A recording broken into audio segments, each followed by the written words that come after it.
The reason why I asked it that way is because what about maybe 5 months ago, some Hispanics moved two houses over. That's a four-bedroom house.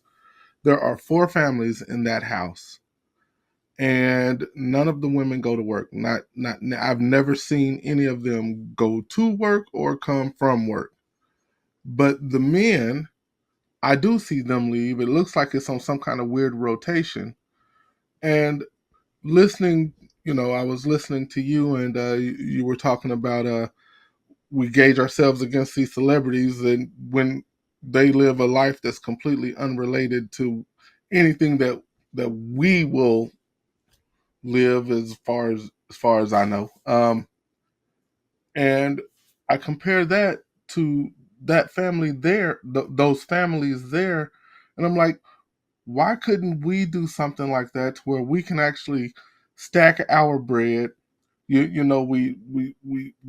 couple up in this four-bedroom house with a third of an acre behind it. They have plenty of space to do the things that they want to do. Why are we unable to do that?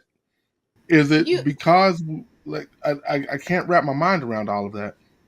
so let me I just say, I don't know. So I know for me, this is my life, right? My grandmother owns four houses behind her house. She just rents them out. But my grandma would let me live in one of them houses if I wanted to, right? She grew up in a household. My great granddaddy, my great grandmother, my great granddaddy built the house, and they all lived in that house. That's just how they were. That she's never lived outside of that, right? But guess what happened? I got educated, moved to Atlanta. I left my village. That was my choice, right? I could have had a sweet stand in Alabama. I think we do it to ourselves. I don't think that we appreciate the village and we give back to the village. We're all like, oh, now I got to raise my family, and we forget about the village when the village pours so much into us. I'm a woman who was raised with my great grandma who lived behind me. We were a gate away. I could open the fence and go to my great grandmother's house, my great grandmama and my great granddaddy. My other grandmama on my dad's side lived down the street. My other grandmother lived on the opposite side down the street, and my granddaddy. That's something I did to myself. They're still there. But I moved away. So it's something about mm, us. We have become such individual, we want to explore the world. We want to do all these things. And we do it to ourselves. So but you it's could do that without discarding your village. You know what I'm you're saying? right. You could still travel. You could still explore the world. You could still experience different cultures, different cuisines, different events without discarding your village. And I'll tell Sure. you a story. I'll tell you a quick story. I think this was like maybe 8 to 10 years ago. I met. You got to. Somebody got a hot mic at the moment. Oh, let me mute mine. Yeah. So this is like maybe 10 years ago. I met these Mexican dudes in Lynn, Massachusetts. And I remember sitting down with them during the summertime and breaking bread with them at a barbecue. And, I was introduced to them, and, Hispanic cultures, Dominican, etc. Like, we're very all welcoming. And he had shared his story with me. Him and two other friends, they came from Mexico. They never finished high school, never got a high school diploma. They didn't go to a trade school. They didn't have a skill. They came here, those three friends, and they all three of them worked in restaurants. Sometimes two different restaurants, multiple shifts, and they all lived together in a one in an apartment, a 3 bedroom apartment. Split everything down the middle, all the utilities, the rent, the food, etc. After some time, they had pooled their money together and they started working in construction. Little by little, they learned and understood how to work it. They started their own little thing. They started doing roofing, started doing repair, started doing well for themselves. Little by little, they elected to buy a house together. They bought a three family house. Each apartment has 3 bedrooms.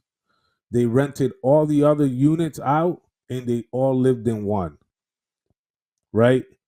Same thing, they got income coming from the two floors, they splitting everything together, lived in on the one floor, and they still working their construction job all together. One of them gets a girlfriend. She moves in with them. She lives in the apartment. She doesn't work. She takes care of the food. She does the grocery shopping. She takes care of the food. She makes dinner.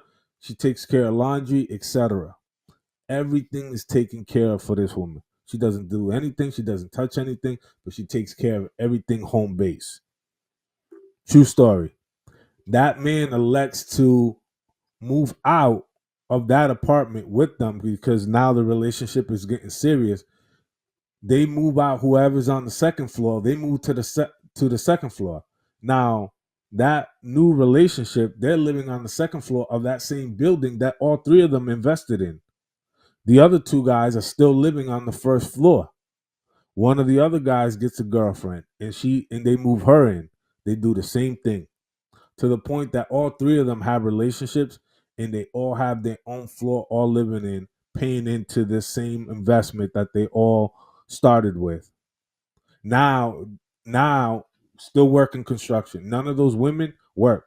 They all contribute together in terms of helping each other.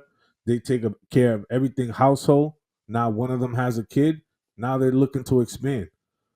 One of them moves out, buys a single family home. He takes out his the equity out the house. They help him, etc., etc. Each do that until each one of them has their own home.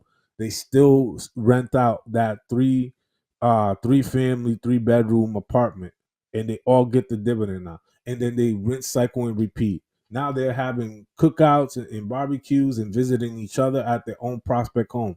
But if you stop to think about where they came from, where they started, and what they did and their mindset, it was group economics. We're going to do this together. Our money together, building towards this goal, is going to get us farther than me doing it single by myself, being very prideful. That is their community mindset. And sort of they got far.